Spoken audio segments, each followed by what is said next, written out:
Oh, hello. So I am just interrupting momentarily. I'm obviously doing the series into the lively oppositions to Wayfarer's Dalbert motions, but I have to interrupt that now because we've just had an order hit the docket, which is a little bit exciting actually. So everyone knows we've got a pre-trial conference scheduled for tomorrow. It is going to be face to face. So I'm going to be keeping an eye on docket updates on X, and then I'll kind of do a video to summarize my take on what is reported that way. Okay, so Judge Lyman has filed an order which is basically just basically stating the kind of things that they are going to be discussing tomorrow at the conference. So I'm going to read it to you now. A pre-trial conference is scheduled in this matter for tomorrow, April 28th, 2026 at 10 a.m. That's going to be Eastern Time as well. On April 22nd, 2026, the court provided a list of anticipated topics for discussion at the conference and invited the parties to file a letter with any additional issues they might wish to address. The parties filed a letter on April 24th, 2026. In light of the letter, the court supplements its prior order as follows. The parties shall have 15 minutes per side regarding the motions with respect to damages, including lost business profits and acting and promotional opportunities, and whether the proposed expert testimony satisfies the Dalbert standard. Okay, so you're going to get 15 minutes each to kind of argue over whether the proffered experts meet the Dalbert standard to testify as to respect with Lively's damages claims, and that will include lost business profits, acting and promotional opportunities. So that would be experts such as, for Lively side, Jeffrey Kinrick, Richard Marks, and oh crap, what's the other one's name? Didn't like him. Michael Robbins. So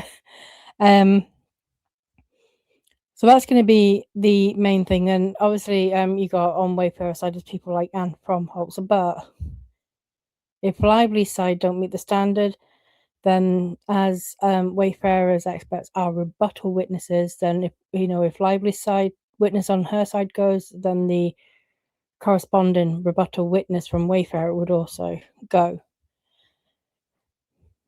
Okay. The parties shall have 15 minutes per side for argument regarding the Dalbert motions directed to the alleged manipulation of social media and other online content. So, Lively, that would be Ashley Humphreys, Dina Maislin, and Aaron Coletta. And then on Wayfarer, you got Nicole Alexander. I can't remember them all off the top of my head. I don't think I'm doing bad, but I don't have them in front of me. But you know who I'm talking about here. So just to kind of pass that out, one is the experts regarding the damages, lost business profits, acting and promotional opportunities. The other one is the experts who are going to speak to the alleged manipulation of social media and other online content. And then next, the parties shall have 15 minutes per side for argument regarding the admissibility of evidence with respect to the Wayfarer party's lawsuit as a retaliatory act, including the public statements of Brian Friedman and the expert reports of Ashley Humphreys and Michael Wagner. So Ashley Humphreys is she's the expert. It's almost like her entire brief is to go through the statements of Friedman and what online backlash that generated. Michael Wagner is then, in turn, he's Wayfarer's rebuttal expert, who's specifically briefed to rebut Ashley Humphreys. I think it's ridiculous that the statements of Friedman are still at any issue here whatsoever. I'm really pissed off about it. And when I actually did the video on Ashley Humphreys, which hasn't been released yet, I've recorded it, but it's not been released yet. So you will hear me talk about that and give a lot of my thoughts in great detail. So, and I do use Lively's own experts graphs as well to sort of demonstrate my point. So it's well worth a listen to because there is a lot of thought process and dissecting what I think actually happened and what I think triggered backlash at certain points and why I think specifically Friedman's statements were still Lively's own doing. Okay, then after all of that, the parties will have 10 minutes per side for argument regarding defendant's request for bifurcation. So what Wayfarer are requesting bifurcation is the trial deals with the, all the elements, and we get to a verdict then, who wins? Does Lively win? And therefore is eligible for assessment of her damages. Now, normally, the damages will be decided at the same time, like how much is. But Wayfarer are requesting what's called bifurcation, which is like a separate. I think it's just a separate hearing on, or the jury hears separately the evidence regarding how much damages should be awarded to Lively, what are her losses, etc., etc. And Lively is saying no, just deal with it all at the same time. So they're arguing over that as well. So that's 15 minutes for for 3 elements of the experts. That's 45 minutes each. So that's going to be an hour and a half. Oh my god, this is going to be a fair hearing. And then we've got another 10 minutes each. That adds another 20 minutes. There's nearly 2-hour hearing now per side and that's regarding the bifurcation. And then after that, the court then it doesn't end there. The court will also address witness sequestration and the length of trial, including the expected time allotted for opening statements, closing arguments, and witness examinations. So we're going to get to a lot of detail about how long is the trial going to last, and then how much time are they going to allot for opening statements and closing arguments, and then witness examinations too. The court will address the issue of the parties' witness lists in context of discussing the time allotted for witness examinations. Yes, that's come up because Wayfarer gone, you do not need all those witnesses. Now, 10 out of 13 of your claims have been booted. Like, really? Do you still need all those witnesses? Because she's not cut her witness list at all to reflect the fact that so many of her claims are now, gone, and some of those witnesses may well be irrelevant. And Wayfarer are like, this is just ridiculous. The court anticipates setting a time limit for trial of this case. Each party should be prepared to indicate the minimum time needed for presentation of its case, keeping in mind the more limited issues that remain for trial following the court's summary judgment decision. The court will also address procedures relating to the introduction of evidence and use of the court's space and technology.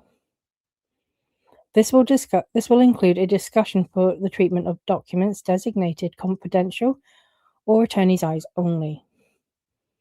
Along these lines, the court notes that after a preliminary review of the parties' pending pretrial motions, the court is inclined to unseal the materials in their entirety. Okay. The parties should be prepared to identify orally any particular exhibit which satisfies the requisite standards for sealing at this stage and as to which the party continues to request sealing. So, yes. So the court is saying, at this point we are ready to unseal everything. You need to, you, Lively and Wayfarer, need to come tell us if there are any particular exhibits you don't want unsealing, and why. And then finally, the court will discuss the procedure for juror hardship screening and entertain objections to the juror qualification materials shared on April 24th, 2026. And that was the voir dire document that I read. Those are the screening questions, like, have you ever seen Gossip Girl?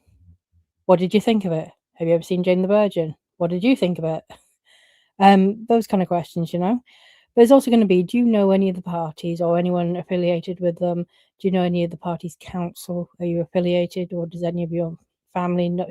All of those kind of questions to try and pass out and try and get to a jury which is impartial and unbiased as much as possible, given the very public nature of this lawsuit and the very public, people involved in it. And that is not just people, it's not just people like Justin Baldoni and Blake Lively. People like Brian Friedman are kind of celebrities in their own respect too. So, yeah, that's what that's all going to be. So that is going to be like, a planned approach to tomorrow's hearing. And like I say, because it's in person, I'll have to rely on updates from Matthew, the court reporter who is allowed to post on X live during hearings. So thank God for him. And then what I'll do is I'll take his posts and then I will go through it and kind of summarize and just kind of give my opinions then on what I think is going to happen or what's going to look like now going forward. So I hope that helps. Yeah, and I'm now going to continue with the Dalbert motions, but yes, do check out though the Ashley Humphreys one, right? Even if you don't want to really listen to the rest, I do recommend that one because my kind of thought processes in that, and they all have thought processes, but specifically in that one, I do think there's some relevance to the arguments that they're going to have over the statement of Friedman. But also, I mean, likewise, they're going to be discussing procedures relating to the introduction of evidence. And, in the Aaron Coletta video, I talk about what, like it's really exciting what Shusty has found and was able to show us in her video regarding the statistics behind the little bump video.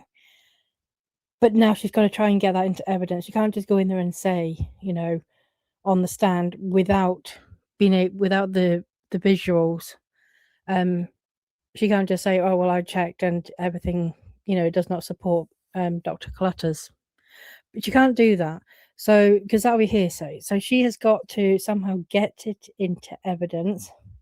It's going to be something that Wayfarer will obviously sort out, the counsel for Wayfarer will sort out, but also there is like an element of the evidence that if she does get it in, like the experts are going to want to test it and speak on it and factor it into their own testimony. So there will be a way potentially. I mean, I think it's more difficult, and I'm not entirely familiar with the American court system processes and procedures, but now because we're outside of the discovery window for expert testimony, I think it's just going to be harder. But if there is a way to do it, then I'm sure Wayfarer will do it.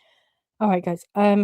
Yeah, I will continue with the Dalbert motion oppositions.